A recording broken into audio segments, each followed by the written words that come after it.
Have you ever wondered what happens to all the gear that a YouTuber reviews in the course of 1 year? If you ever wanted the answer to that question, this is that video. Here's what happened to the gear that I reviewed and jammed on in 2021. Hi, welcome to the midlifesynthesist. Let's get started. So first off, the question that's burning in everyone's minds.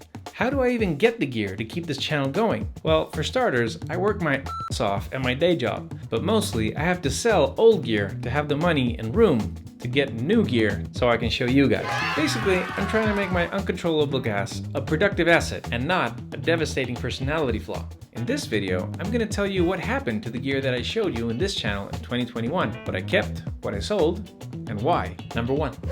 The Blooper. Admittedly, the Blooper was a hard one to decide. Its aesthetics make any desk look like $1 million. The effects on it are pristine, and playing around with it was very fun when I had the time to. However, it did overlap a lot with other gear I owned, like the MPC, the Octratrack, the Deluge, Digitakt, ObiWan tracker, and others of that ilk. In the end, it just didn't fit in my workflow, so sold. Number 2.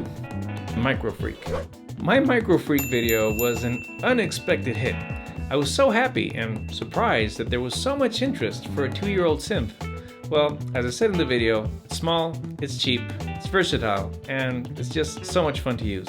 So how could you not love it? Final verdict? Kept it. Number 3.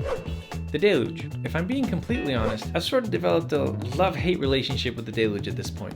When I sit down to use it, it's so much fun and easy to make music on it that it almost feels like I'm cheating.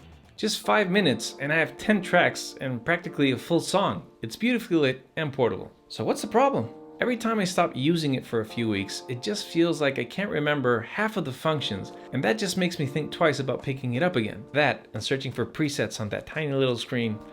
It's a huge buzzkill. Like Bono said, can't live with it, can't live without it. Final verdict, kept it.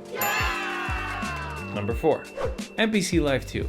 Okay, who are we kidding? If you've seen any of my videos on the MPCs, you already know that I absolutely love this thing and that there's no way I'm ever selling it. Until maybe the MPC Live 3 comes around, someday. Disclaimer, I have no information about an MPC Live 3, nor an eventual release, nor do I have any inside information. Nor am I starting a trend or a rumor. Final verdict? Of course I kept it. Number 5. The Polybrute. By far my favorite analog polysynth. The only thing that will make me sell this beast is if I really, truly needed the money, like for food and shelter, you know? Final verdict?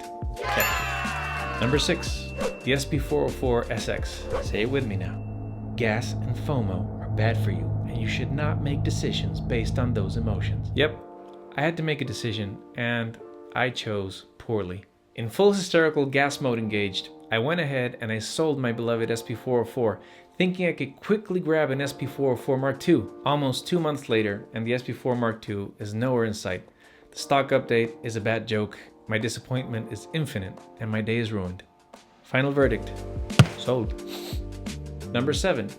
Thero's Looper Studio was a very pleasant surprise last year, as it has proven to be a very sturdy, stable, and extremely easy multi-track looper that has pretty much fulfilled all my live looping needs. I've used it extensively as a creativity station and improvisation hub in countless jam sessions. The very cool dudes at Singular Sound continue to update this thing constantly, and have recently added a beta version where there's a fade in, fade out, and reverse feature into the system, which of course I'll probably do a video review on down the line. Though it is quite expensive, it has really earned its keep, and it has its special place on my desk.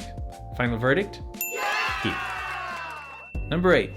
Moog Sound Studio Subharmonicon with the DFAM. For those of you who remember, I had sold my Subharmonicon to finance the Polybrute. Then Moog came out with the Moog Sound Studio concept and just triggered my gas through the roof. Just when I thought I was out, they pulled me back in.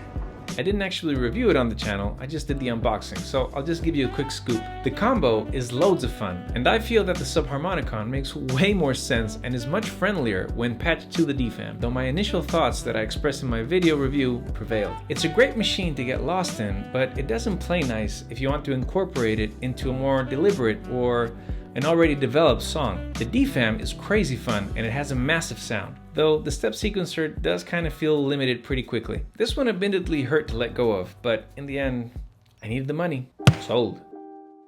Number 9. ObiWan. Not an actual review, the ObiWan showed up last year in a little comparison video that I did with the Deluge. Since a lot of people ask me if I still recommend it in 2022, here's my take on it. It's an amazing piece for the right person. However, nowadays, there are amazing products that do similar things at much better prices. My advice is, if you think you'd like it, try to find it used or at a discount price. I'm not sure if I'd pay full price for it today with all the great alternatives there are. All I know is, I'm taking this baby to my grave. Yeah. Number 10.